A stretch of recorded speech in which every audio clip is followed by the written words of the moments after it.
मुझे छूना मत। नहीं, मैंने तुम्हें बताया था मैं एक बदसूरत मेंढक जैसी प्राणी हूँ, लेकिन मैं एक खूबसूरत लड़की में बदल सकती हूँ। बहुत सारे लोग मेरा पीछा करते हैं। मैं किसी के साथ भी शारीरिक संपर्क नहीं रख सकती। मेरा शरीर जहर से भरा हुआ है। जो भी मुझे छुएगा वो जहर से मर जाएगा। मेरी माँ और मेरी नानी ने पुरुषों के पीछा करने से बचने के लिए क्रूरता से अपने चेहरे जला लिए थे। उस दिन मैं साइकिल से गिर गई थी। लकीली एक प्रेमी ने इसे देख लिया। वो मुझे उठाने के लिए दौड़ा आया। थोड़ी बहुत बातचीत के बाद उसने अपने दिल की बात कह दी। मैंने कोल्ड वे उसे ठुकरा दिया। मैंने उसे तुरंत जाने के लिए कहा। वो जाने को तैयार नहीं हुआ। जैसे ही उसने मुझे छुआ, जहर उसके हाथ से फैलने लगा। मैं तुरंत साइकिल लेकर भाग गई। मेरा दिल जल रहा था। वो दर्द से पहाड़ी से नीचे फिसल गया। पुलिस बहुत जल्दी पहुंच गई। उन्होंने घटना स्थल की जांच की। वे उसकी लाश को स्टेशन ले गए। घर पहुंचकर मैं रोते हुए अपनी माँ से बोली, मैंने कुछ भी ऐसा नहीं किया था जिससे उसे हौसला मिले। मम्मी, मैं कसम खाती हूँ। अब मैं क्या करूँ? तुम बस अपनी जिंदगी वैसे ही चलाती रहो जैसे कुछ हुआ ही नहीं। मैं कैसे?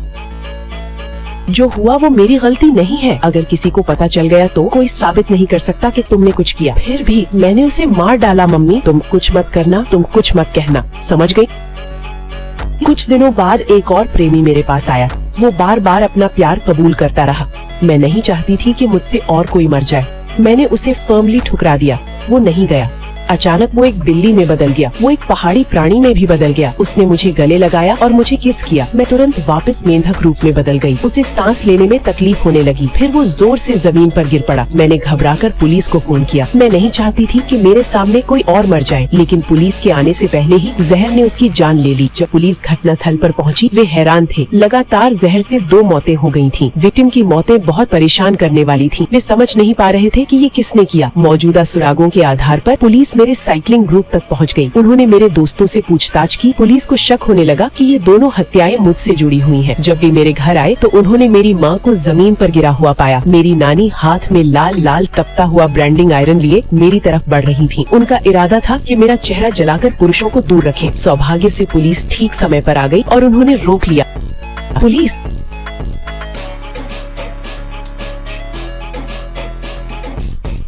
नहीं, भगवान का शुक्र है।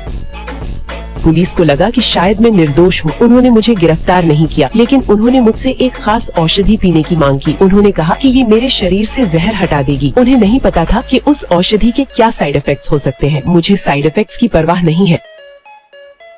ये तुम्हारे साथ हुए से तो बुरा नहीं हो सकता। मैंने बिना हिचकिचाहट के वो औषधि पी ली। अब मैं उस दुनिया में नहीं जीना चाहती जहाँ प्यार ना हो। मुझे प्यार करने और प्यार पाने की तड़प थी। 3 महीने बाद आखिरकार मुझे प्यार मिल गया।